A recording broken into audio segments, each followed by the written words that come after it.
Хора, имаме проблем. Нашата република не е нито чиста, нито свята. Демокрацията по дефиниция предполага равнопоставеност между избирателите. Всеки човек да има по един глас и всеки глас да е равен по сила на другия. Това е така нареченото народовластие. Но поради начина, по който гласуваме, всъщност не сме равнопоставени, което е в основата на перверзната политическа реалност, в която живеем. Не говоря за лобистките пари, нито за фалшификациите и купуването на гласове, нито за медийните манипулации, а за нещо много фундаментално, в което се корени проблем. Говоря за метода за гласуване. Това е алгоритъма, по който питаме избирателите за предпочитанията им и изчисляваме резултата. Методът на гласуване, който използваме сега, е възможно най-лошият метод, който съществува. На всички избори трябва да изберем едно единствено квадратче без значение колко кандидати има. Ако са само двама, няма проблем, мнозинството всеки път печели. Но винаги, когато са повече от двама, кандидатите с близки позиции разцепват електората. Това означава, че ако харесвате повече от един кандидат, имате по-малко власт, отколкото тези, които харесват един единствен вожд. Затова са ни прецакани изборите. Заради логиката, че няма смисъл да гласуваме за някой незначителен и е по-добре да изберем по-малкото зло. Така се получава, че кешът на олигархията води до запечената партокрация. Тъпа работа. Как да се справим с този ужасен проблем? Оказва се, че има десетки методи за гласуване, изобретени през вековете. Грубо казваме, може да ги разделим на два вида. Методите с подреждане, при които кандидатите се подреждат според реда на предпочитанията ни, и методите с оценки. Този метод се използва в спортните журита и дори за продуктите в Амазон. Както може да предположите, има известно несъгласие относно това, кой метод е най-добрия.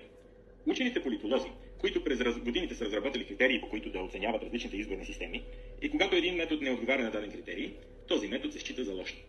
В равен вод разглеждам 5 от тези критерии: равнопоставеност, честност, точност, простота и изразителност. По тези критерии е създаден нов изборен метод, който е по-добър от всички останали. Казва се ОПА – оценки, а после автоматично. Ето как става. На бюлетината даваме оценка на всеки кандидат от 2 до 6, например. Двамата кандидати с високо средно аритметично отиват на балотаж. Балотажът е автоматичен, защото се предполага, че сте честни и бихте гласували за този, който сте дали по-високата оценка. А ако сте ги оценили еднакво, бихте се въздържал. По нашите критерии този метод е равнопоставен, защото има оценки. Балотажът предполага честност, защото ни стимулира да даваме различни оценки на кандидатите, за които имаме различно мнение, а не примерно да пишем шестици на всички по-леви или по-десни кандидати според предпочитанията си. Този метод е изключително точен. Учените са провели симулации и този метод се оказва, че най-точно отразява волята на електората. Също така е и много просто. Просто даваш оценка. Запознати сме до болка с оценяването от училищната скамейка. Също е и много изразително.